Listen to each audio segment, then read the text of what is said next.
Now, 10. If angle A and angle B are acute angles such that cos A. अब मुझे जो अभी ये क्वेश्चन आपने जो यू हैव आस्क्ड मी, मैंने आपको सिंपल सी बात दी, ट्रिग्नोमेट्री। मैंने क्या बोला था? Trigonometry is a combination. आप मेरी बात को बिल्कुल, इज ए कॉम्बिनेशन ऑफ, देखो इनको ध्यान से, ट्रिग्नोमेट्री इटसेल्फ एक, सेकेंड जियोमेट्री में भी आकर, इसमें जो मुझे लगता है सिमिलर ट्राइंगल या कॉन्करेंट ट्राइंगल्स की प्रॉपर्टी लग सकती है, वो तो जब मैं कराऊंगा आपका नाम। तीसरी चीज एलजीएम,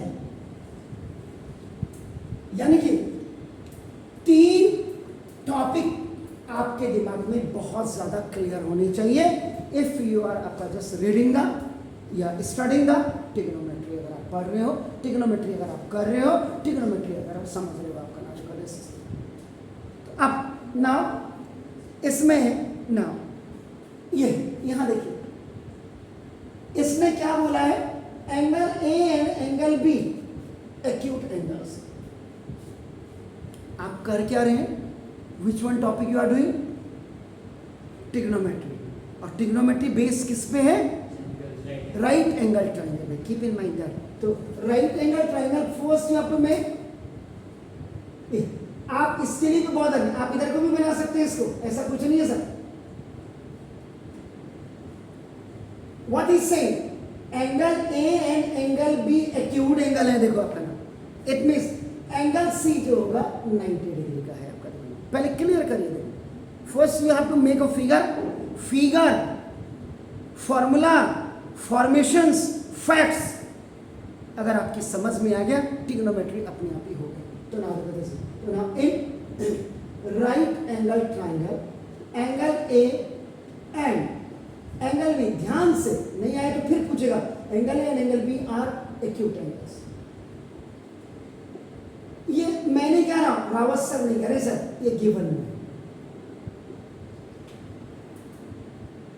तो देयरफॉर आपका एंगल आपका C is equal to 90 degree, ये आपका राइट एंगल ट्रायंगल आपका हो जाएगा आपका। ये देखो तो 90 डिग्री आपका होगा। Any doubt? कोई शक है तो बताइए सर। अब यहां पे आपको इसमें एक्यूट एंगल है, तो एक्यूट एंगल होने का मतलब आपका क्या? अब ये पता नहीं ये 45 है, ये 45 है,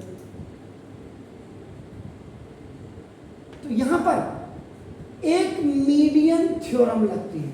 इसीलिए तो मैं आपको बार बार कहता हूं, ऐसे सवाल आपका दे तो देते हैं, लेकिन ये हटाया किसने, ये सबसे बड़ी प्रॉब्लम है। तो देखो मीडियन थ्योरम क्या होती है, देखो ध्यान से देखिए, अभी वहां मत करिए। Median a perpendicular drawn from the right angle, a perpendicular drawn from the right angle vertex to the hypotenuse divides the hypotenuse into two equal part and its length is equal to the perpendicular होती है, याद रखिएगा। इसको आपका median theorem भी कहते हैं। Median का मतलब खाली ये नहीं होता कि आपका इसमें राइट एंगल ट्रायंगल में अगर मीडियन आपका ड्रॉप करेंगे आप, ये भी परपेंडिकुलर होगा। Perpendicular is drawn from the, आप इसको ये भी कह सकते हैं, पर मीडियन परपेंडिकुलर थ्योरम भी कह सकते हैं, या परपेंडिकुलर थ्योरम भी आप कह सकते हैं। A perpendicular drawn from the perpendicular vertex in a right angle triangle, the length of the perpendicular is equal to the two parts where it is perpendicular। आपका नाम ये देखो, ये चीज़ है सर इसमें। तो ये आपका कोई बताता ही नहीं है तो बताता ही नहीं है, तो आपका नाम देखो आपको पता ही नहीं। तो इसका मतलब अब यहाँ से आप क्या करेंगे, and this property only you can use in right angle। आपका नाम देखो जैसे आपका देखो, अब आपने क्या किया, अगर बाई कंस्ट्रक्शन आप देखेंगे, देखो आपका बिल्कुल क्लियर लिखा है, ज्योमेट्री है आपका नाम, देखो दिस इज तो इसमें थर्ड पार्ट आपका देखो आपका नाम जो अब आपका इसमें एक बाई कंस्ट्रक्शन भी आ गया देखो आपका। और मजे की बात देखो आपके यहाँ से किस मूर्ख ने कंस्ट्रक्शन हटाया ये भी मुझे नहीं पता, यानी कैसे कैसे सीबीएसई में बड़े बड़े लोग बैठे हुए हैं। क्वेश्चन तो आपने दे दी, अब आप खुद अपने स्कूल में जरा इन बच्चों को कहना यार क्वेश्चन नंबर 6 जरा करो तो एनसीईआरटी का कितने बच्चों ने किया जरा, कल मंडे है, कल ईमानदारी के साथ देखो CD, देखो CD इज परपेंडिकुलर ऑन आपका देखो AB, तो कायदे से आपका देखो देयरफॉर देखो AD is equal to BD is equal to CD, ये by perpendicular theorem in right angle triangle आपका नाम, ये आपका पहले होता सर आपका, अब आपका ये हो गया और ये दिस, तो अब आप क्या करेंगे सर, इस वाले में अब ये परपेंडिकुलर हो गया, अब आप इसको हल्का सा इस पार्ट को जरा देखिए, इसको आपने ऐसे ऐसे ऐसे ऐसे करने का, इसको क्या कहते हैं एंटी क्लॉकवाइज, देखिए एंटी क्लॉकवाइज को जब आपने ऐसे किया देखो तो ये देखो आपका क्या हो गया,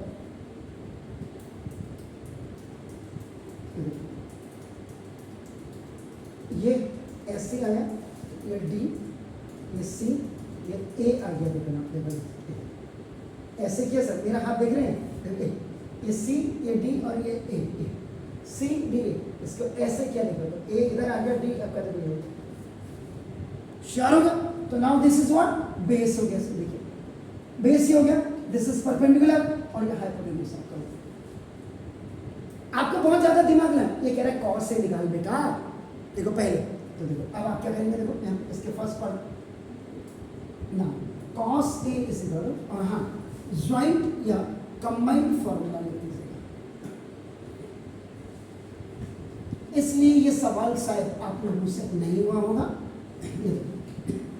sign theta cos theta tan theta, Pakistan भूखा प्यासा हिंदुस्तान हरा भरा, इसका कॉट थीटा आपका reciprocal, sec theta reciprocal, cos theta reciprocal, तो cos theta base over hypotenuse, cos theta base, base का मतलब DA पहले यहाँ पे सॉरी बेस ओवर हाइपोटेन्यूज लिखते थे, तो बेस आपका DA ओवर आपका देखो बेस,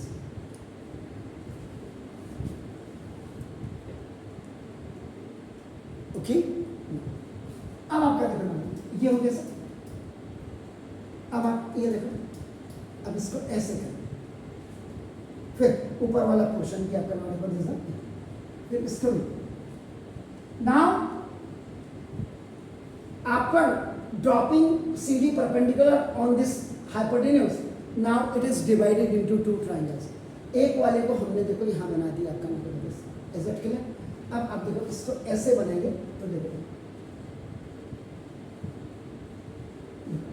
B इधर आ गया, देखो आप देखो B आ गया इधर, देखो D इधर आ गया और C यहाँ चला गया, देखिए ये आप देख रहे हैं ये ऐसे C इधर आ गया, ऐसे वहाँ B D और C ऊपर चला गया, am I right? ट्राइंगल वही मैंने बोला, रोटेट करना और ट्रांजैक्शन करना बहुत इंपॉर्टेंट है, देखो rotation of triangle and transaction of formula, ये जिस बच्चे को करना आ गया, मतलब मैथमेटिक्स की, इसका मतलब उसने रूट पकड़ लिया है, और वो भी रूट कौन सी प्राइमरी वाली, अब आपका ये B हो, B के लिए देखो ये बेस ही हो गया सर, ये आपका देखो परपेंडिकुलर हाइपोटेन्यूज, इसका cos B is equal cos A हो या cos B हो कोई फर्क नहीं पड़ता, या थीटा हो, फॉर्मूला तो वही लगेगा, देखो बेस ओवर हाइपोटेन्यूज, बेस क्या है जनाब, बेस क्या है D अपॉन हाइपोटेन्यूज क्या है sir,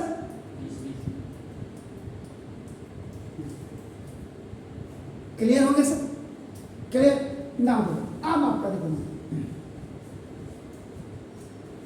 according to given statement क्या है आपका देखो cos A is equal to cos मैंने क्या cos is equal to now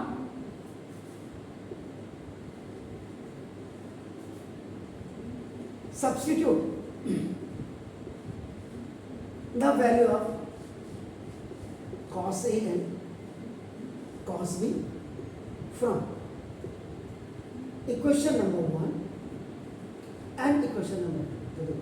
cos A की वैल्यू रखिएगा सर, आप AD भी लिख सकते हैं DA की जगह में, आपका देखो AC ऐसे बड़ा आपका देखो इसको BD भी लिख सकते हैं और अपॉन होगा BC. ये basically now this is a consequence, this is the result when you have the cos is equal to cos B आपका नहीं.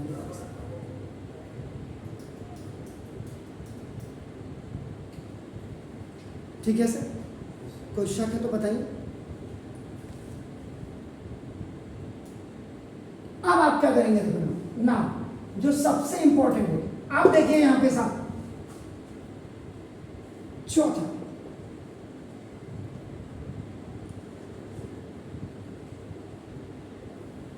नाइन्थ में इसको पढ़ाया जाता था जो बिल्कुल खत्म कर दिया. नई न्यू एजुकेशन पॉलिसी करके सरकार इतना चिल्ला रही है. देखिए आप देखिए ना AD upon BD is equal to AC upon देखो BC. A upon B is equal to C upon D अगर हो और उसके बाद AC इक्वल टू आपका B अपॉन D. इन दोनों में देखो आपका नाम इंटरचेंजिंग होगी. तो जब इंटरचेंजिंग होती है तो इसको क्या बोलते हैं? इंटरवेंडो. याद है? बाय जी इंटरनेंडो. बिल्कुल. तो ये अभी की क्वेश्चन नंबर आपका देखना 4 क्लियर. अब आपका अपना इन ट्राइंगल. अब ट्राइंगल आपके पास क्या हो जाएगा? ADC in triangle ADC and in triangle BDC.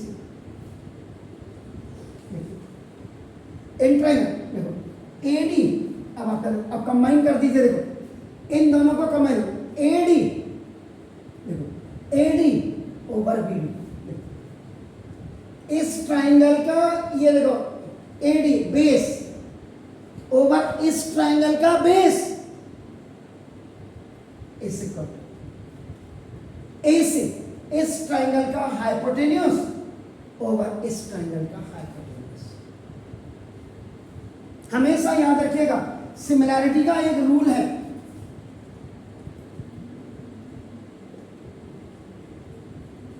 Concurrency बहुत इजी है. जिस बच्चे को सिमिलैरिटी अगर समझ में आ गया ना तो उसके बारे में आ रहे. सिमिलैरिटी में क्या होता है कि जैसे आप लिखते हैं triangle ABC similar to suppose करें ट्राइंगल DF. दो ट्राइंगल है ये जो आप देखो AB over now DE is equal to BC over आपका EF is equal to AC over DF करते हैं. इसको जो बाय आपका A बाय साइड आपका एक तो ये होगा. यह आपने ये कर दिया. इसको बाय क्या करते हैं एंगल या बाय CPST आप जो करते हैं आपका देखो यहाँ भी वही. तो इसका मतलब क्या हो गया? ये आपका AD ओवर BD आपका नाम क्या था? ऐसे करो AC ओवर BC. ये आपका प्रूव्ड एवर. इसको लिखने की जरूरत है. प्रूव्ड है. तो यहाँ पर base over base equal hypotenuse over hypotenuse. ये जो इनवर्ट टेंडो जो आपका इनवर्ट टेंडो आपने लगाया है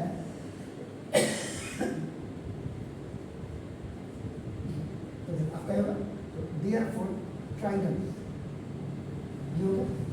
दोनों ट्राइंगल में आपका देखो ये चीज आपकी होगी सर आपका ना. तो ये आपका क्या करेंगे इसको प्रूव्ड है हो गया. इसका मतलब एंगल आपका देखो एंगल C इज आपका क्या एंगल C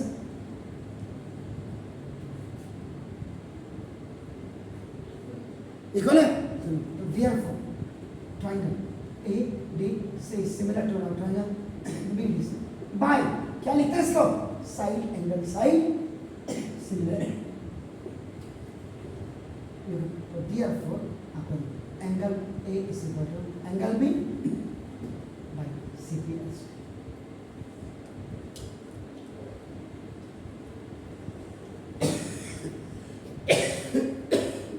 इसलिए आपसे ये नहीं पता